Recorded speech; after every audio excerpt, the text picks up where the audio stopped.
जोरवे गावात तरुणांच्या दहशतीने नागरिक त्रस्त, महिलांच्या सुरक्षिततेचा प्रश्न ऐरणीवर। संगमनेर तालुक्यातील जोरवे येथे 17 वर्षीय विद्यार्थिनीचा विनयभंग व तिच्या कुटुंबियांवर जीवघेणा हल्ला झाल्याची धक्कादायी घटना समोर आली असून या प्रकारामुळे संपूर्ण तालुक्यात संतापाची लाट उसळली आहे। मंगळवार दिनांक 24 मार्च 2026 रोजी दुपारी 12:30 वाजण्याच्या सुमारास ही घटना घडली। मिळालेल्या माहितीनुसार संबंधित आरोपीने पीडित विद्यार्थिनीसमोर येऊन गैरवर्तन केलं।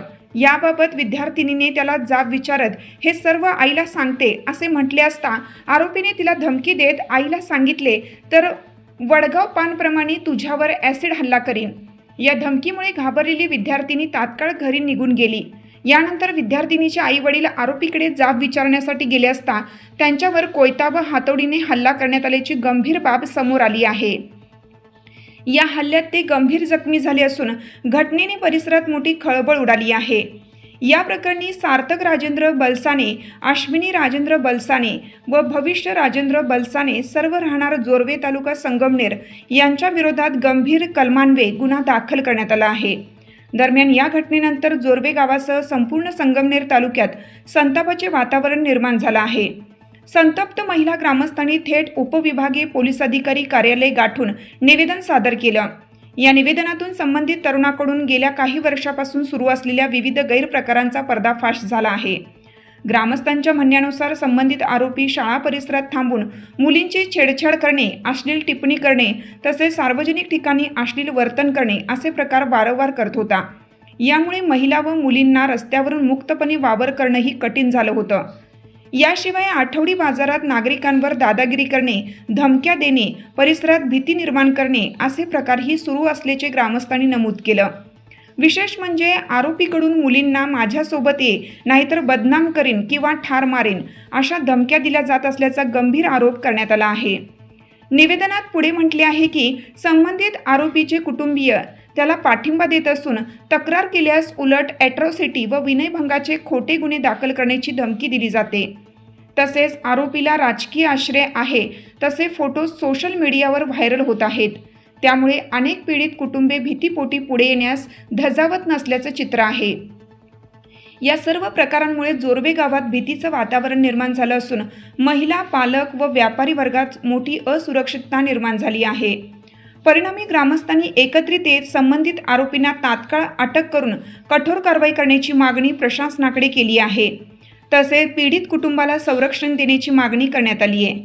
दरम्यान या गंभीर प्रकरणाची दखल घेऊन पोलीस प्रशासनाकडून कोणती ठोस कारवाई केली जाते याकडे संपूर्ण तालुक्याचं लक्ष लागलं आहे।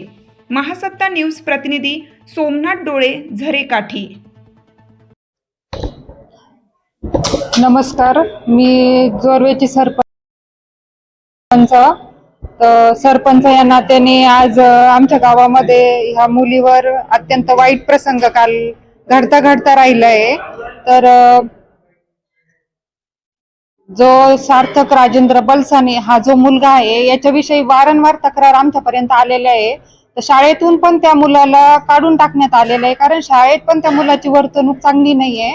काल ह्या मुलीचं खरंच मला विशेष वाटतं का तिने इथपर्यंत येऊन तक्रार दाखल केलेली आहे। तर मला प्रशासनाला विनंती राहील की याची दखल घेऊन आरोपीला लवकर पकडून त्याच्यावर कठोरात कठोर कारवाई करण्यात यावी। अन्यथा प्रशासनाने जर कारवाई करायला दिरंगाई केली तर आम्ही महिला कायदा हातात घेऊ अशी प्रशासनाला विनंती करतो व त्या दोषी व्यक्तीला लवकरात लवकर अरेस्ट करून कारवाई करण्यात यावी ही पुन्हा एकदा मी प्रशासनाला विनंती करते। तो सार्थक राजेंद्र बलसाने तो मुलगा शाळेत पण त्याची वर्तणूक चांगली नाही आणि आता तो घरीच असतो, दिवसभर रिकामाच असतो। तो ह्या गल्लीतून त्या गल्लीत सारखा फिरत असतो। बाजार भरतो आमच्या गावामध्ये।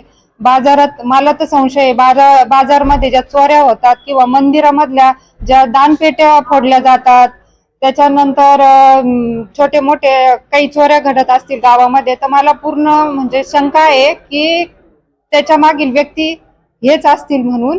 तर प्रशासनाला त्याची पण विनंती आहे की तपास करण्यात आला पाहिजे आणि कारवाई झाली पाहिजे आणि दुसरा विषय असा की आज ही मुलगी 16-17 वर्षाची आहे. आता 2-3 वर्षाच्या मुली तो मंदिरांमध्ये घेऊन जातोय. तर मला आता शंका यायला लागली आणि भीती पण वाटायला लागली. वातावरण आमच्या गावातलं खूप खराब झालेलं आहे. एका मुलामुळे बाकीचे मुलं सुद्धा वाईट मार्गाला जाऊ नये. शासनाला खरंच विनंती राहील का याची सखोल चौकशी करून कारवाई करण्यात यावी. आम्ही जोरे गावचे रहिवासी असून काल आमच्या वार्डमध्ये एक अशी घटना घडली की एका मुलीला एक मुलगा विकृत भाषेमध्ये बोलला गेला. त्याला आम्ही आमच्या घरचे आमच्या गल्लीतले त्याला बोलायला गेले तर ते त्याच्या आई वडील आमच्यावरच फिरले का. तर त्या मुलाची आई डायरेक्ट मला अशी बोलली का तुझ्या बरोबर किंवा तुझ्या मुलीबरोबर असं झालं का काही केलं का त्यांनी, तू कशी काय मध्ये भाग घेतीये, तू कशी काय मध्ये बोलतीये, असं तसं ती बाई आम्हाला बोलत सुटली. म्हणजे आमच्या मुलीनं व्हायची वाट बघताय का करण्याची वाट बघताय. आम्हाला सगळे सारखे यांनी ना गल्लीत राहताना नीटनेटकं राहावा, सगळ्या गोष्टी बघून हे करावा. आई वडिलांनी मुलाला दापावं का आपला मुलगा काय करतोय कसा करतोय. आपल्या मुलामुळं गावकऱ्यांना गल्लीतल्या लोकांना त्रास होतोय. आई वडिलांचं दापायचं काम आहे का नाही मुलाला. आई वडील पूर्ण पाठिंबा देऊ राहिले मुलाला. मला एवढं सांगायचं आहे का त्या मुलावर कायदेशीर कारवाई प्रशासनाने करावी. आज या दीदीने समोर येऊन बोलायची हिंमत केली किंवा तिच्या आईला सांगितलं तर हिच्यासारख्या गावात भरपूर मुली आहे. काल ही मुलगी बोलल्यामुळं बाकीच्या 4 मुली बोलल्या की आमच्या बरोबर पण हा प्रकार घडलेला आहे. तो मुलगा याच्या अगोदर आम्हाला पण असंच बोललेला आहे. आता ते शब्द मी इथं वापरू नाही शकत कारण ते तोंडातून काढायचे लायकीचे पण नाहीये. तर ह्या मुलीचं खरंच मी कौतुक करते की ती घटना घडायच्या अगोदर ती आज सावध होऊन तिच्या आईला ही गोष्ट सांगितली. आणि प्रशासनाला खरंच विनंती राहील का वडगावला जशी घटना घडली तशा घटना घडायच्या अगोदर ह्या गोष्टीची शहानिशा करून सदर व्यक्तीवर कठोरात कठोर कारवाई प्रशासनाने करण्यात यावी अशी मी प्रशासनाला विनंती करते. व अन्यथा आम्ही महिला रस्त्यावर उतरून मोठं आंदोलन करू आणि कायदा हातात घेऊ. मी इंदू केशव जोरवेकर. आम्ही जोरवेचे. आम्ही कामाला जातो. घरातले सगळे कामाला जाते. माझी मुलगी घरी असती. मग घरासमोर एक घर आहे आमच्या. तर तो मुलगा सार्थक राजेंद्र बलसाने. आमची मुलगी 12वी झाली, ती घरी असते आता सध्या. पण आम्ही कामाला गेल्यावर तो मुलगा वाईट बोलतो, वाईट कृत्य करतो. तर काल तो आमच्या मुलीला खूप घाण बोलला.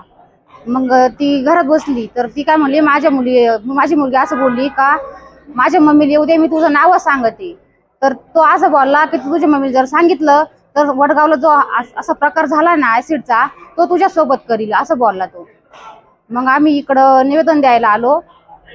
तर आम्हाला अशी इच्छा आहे का बा काही घडल्याच्या नंतर जो न्याय मागायचा तो आम्ही आधीच न्याय मागतोय. त्याच्यावर जो लहान मुलींची पण अशी छेड काढतो, देवळात मंदिरात सगळी तो पेट्या फोडतो. त्याची पण 10वी झाली त्याची शाळेतली. तो घरी आता सध्या. तो इकडं ह्या गल्लीला येईन त्या गल्लीला येईन, बाजारात बायांना धक्के बुक्के करतो. मग याच्यावर न्याय भेटला पाहिजे आम्हाला. त्याच्या आई वडील आहे ना, आम्हाला त्या कधी आमच्या मुलाने असं केलं कधी काय केलं. ते पोरगा पण तू काय सांगते तू काय बोलती दरवेळेस ते पण अशी बोलत्या. पण मग असं पुढे तर करतो. पण मग सांगितलेलं आई वडिलांना राग नको यायला ना. आपलं मुलगा आपण दापलं पाहिजे ना. सांगितलं तर त्या गाडी रेस करायची, जोरात पळायचं, दुसऱ्यांना त्रास होईन असं वागायचं. काल बी बचत गटावरून बोलायला गेले मी तर म्हटलं 40,000 रुपये लागत्या. तर बाई पहिले पैसे भरू देऊ. नाही असंच झालं. त्याचं बोलायचं काही काम नाही ना. महिला असल्यावर गडी माणसाने महिलांमध्ये यायचं काही काम नाही. आणि आम्हाला इथून पुढे कोणताही त्रास नकोय त्यांच्यावर. आमच्या बारीक बारीक पुरी शाळेत जात्या आणि कुठलाही त्रास जर झाला तर आम्ही त्यांचेच नाव घेऊ, कोणत्याही मुलीला जरी झालं. एवढंच माझं सांगणं आहे, बाकीचं काही नाही. सदर गुन्हेगाराला जर कोणी राजकीय पाठिंबा देत असेल तर आम्ही ते कदापि सहन करणार नाही. प्रशासनाला विनंती राहील का या घटनेचा लवकरात लवकर कारवाई होऊन गुन्हेगाराला अटक करण्यात यावी व त्याच्यावर कठोरात कठोर कारवाई करण्यात यावी.